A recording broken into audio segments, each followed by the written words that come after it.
Hai teman-teman semuanya. Senang sekali bisa berjumpa kembali dengan kalian melalui channel pembelajaran saya. Saat ini kita akan belajar mengenai ekonomi kreatif. Kegiatan ekonomi yang dilakukan oleh kita semua pastinya dipengaruhi oleh berbagai kemajuan yang ada di era globalisasi saat ini. Seperti yang kita ketahui, perkembangan dunia di tengah globalisasi telah memberikan berbagai perubahan dalam kehidupan ekonomi masyarakat, baik itu kegiatan konsumsi, produksi, ataupun distribusi. Gelombang ekonomi yang dipengaruhi oleh globalisasi telah mengenalkan kita kepada konsep ekonomi kreatif yang mengutamakan intelektual sebagai kekayaan yang dapat menciptakan uang, kesempatan kerja, pendapatan, dan juga kesejahteraan. Berbeda dengan sektor ekonomi lain yang bergantung pada sumber daya alam, maka ekonomi kreatif bergantung kepada keunggulan sumber daya manusia karena mengandalkan gagasan, ide, dan juga kreativitas sumber daya manusia sebagai faktor produksi utama dalam kegiatan ekonomi. Menurut United Nations Conference on Trade and Development, ekonomi kreatif merupakan konsep ekonomi yang berkembang berdasarkan aset kreatif yang berpotensi menghasilkan pertumbuhan dan perkembangan ekonomi.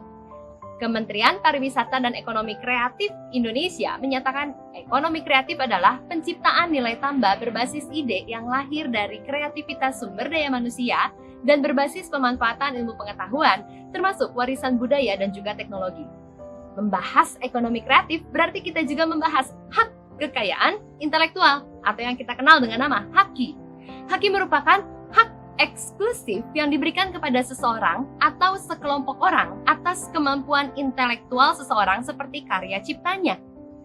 Haki terbagi atas hak cipta dan hak kekayaan industri yang meliputi paten, merek, desain industri, desain tata letak sirkuit terpadu, rahasia dagang, dan juga varietas tanaman.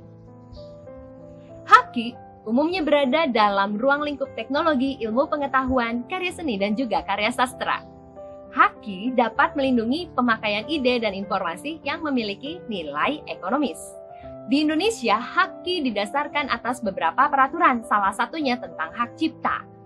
Orang atau sekelompok orang yang memiliki hak cipta dapat memperoleh keuntungan ekonomis dari ciptaannya tersebut. Beberapa ciri dari ekonomi kreatif diantaranya, yang pertama, terjadi kerjasama antara cendekiawan dunia usaha dengan pemerintah. Kedua, berdasarkan pada ide atau gagasan kreasi intelektual. Ketiga, produk yang dihasilkan memiliki siklus hidup yang singkat, margin yang tinggi, beraneka ragam, persaingan tinggi, mudah ditiru, dan mudah tergantikan. Keempat, pengembangan industri kreatif tidak terbatas dan dapat diterapkan pada berbagai bidang usaha. Yang kelima, mampu mendorong peningkatan pendapatan, penciptaan lapangan pekerjaan, mempromosikan kepedulian sosial, keragaman budaya, dan juga pengembangan manusia. Bidang-bidang ekonomi kreatif di Indonesia diantaranya, pertama, kuliner.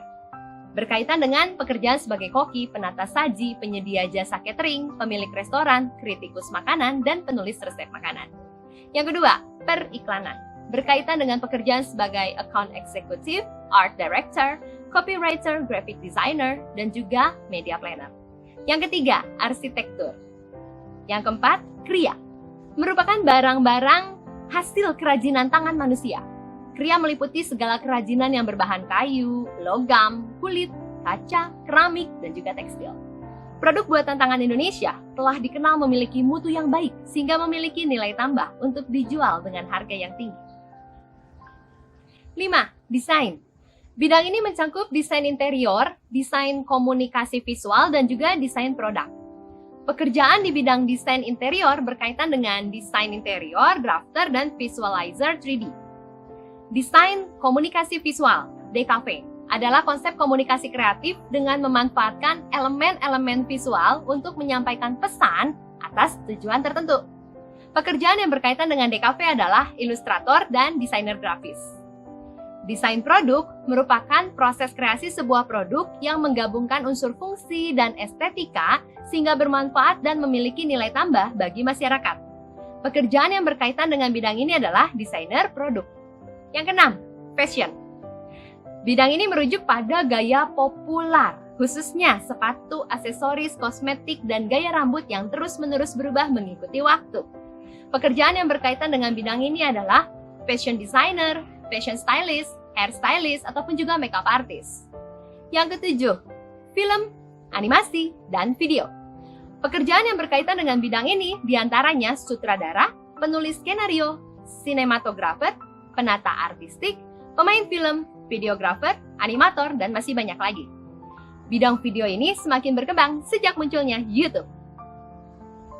Kedelapan, aplikasi dan pengembangan permainan, game developer. Pekerjaan yang berkaitan dengan bidang ini diantaranya programmer, mobile developer, dan juga game designer. Yang kesembilan, musik. Pekerjaan yang berkaitan dengan bidang ini adalah pemain musik, penyanyi, komposer musik, dan juga produser musik.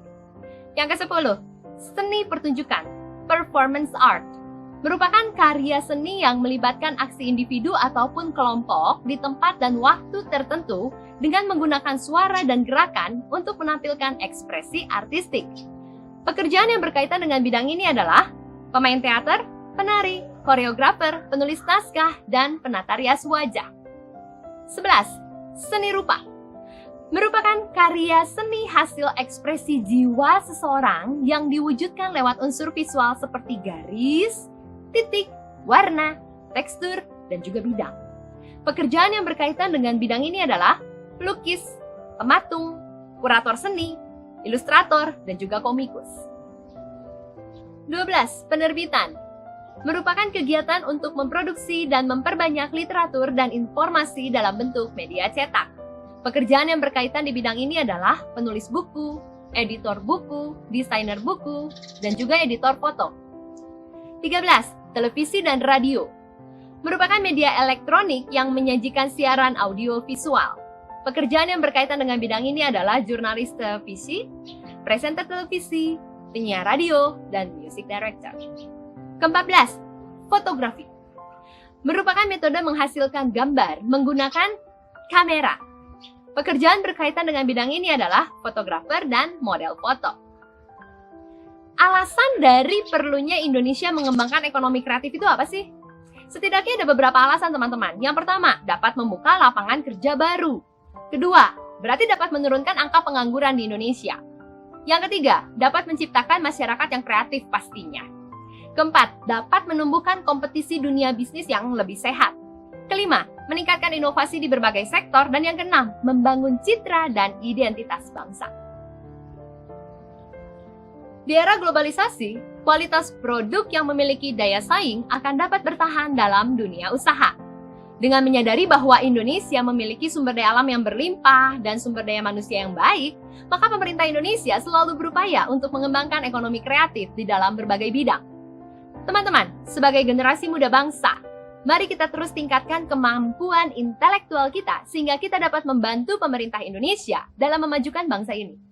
Mari kita berkarya untuk kemajuan bangsa ini.